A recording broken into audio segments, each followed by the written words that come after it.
Okay, I'm getting ready to repair this tire. This is my work van. Got it jacked up.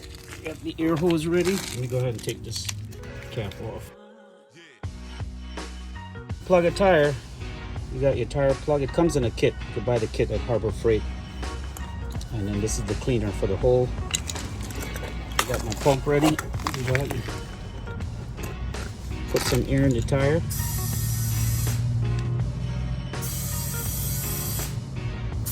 Bring it all the way back up to like, I'll probably put about 35 or 40 psi. There we go. You want enough air in the tire that when you pull it out, it's going to start hissing really loud and leaking, and then you're going to put the stabber in to clean the hole. Here we go.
Got the plug in there.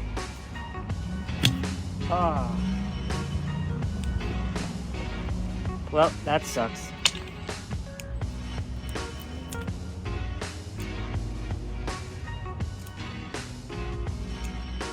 There it is.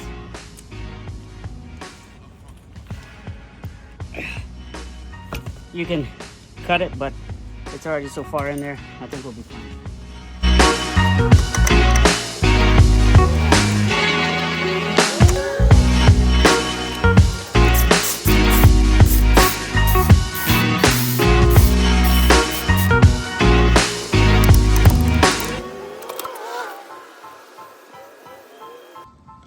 If you look on the tire, see it tells you right about, that's the tire size and PSI. 55 PSI is the max. I'm probably going to take it to about 40, 45. So it is probably right about there already, 45. I'm going to leave it alone. That's good. All right, that's how you plug a tire. Now, it didn't go. I broke the tool that I bought for $5 from Harbor Freight. And that's probably why it was $5, but that's what it is. I went ahead and did it myself because if I have to make an appointment and take it in, it's just too much headache. It's just quicker for me. I have the compressor at home. I have everything I needed at home. I just came home and I did it. So that's what it takes to plug a tire. Hope you enjoyed. Thanks.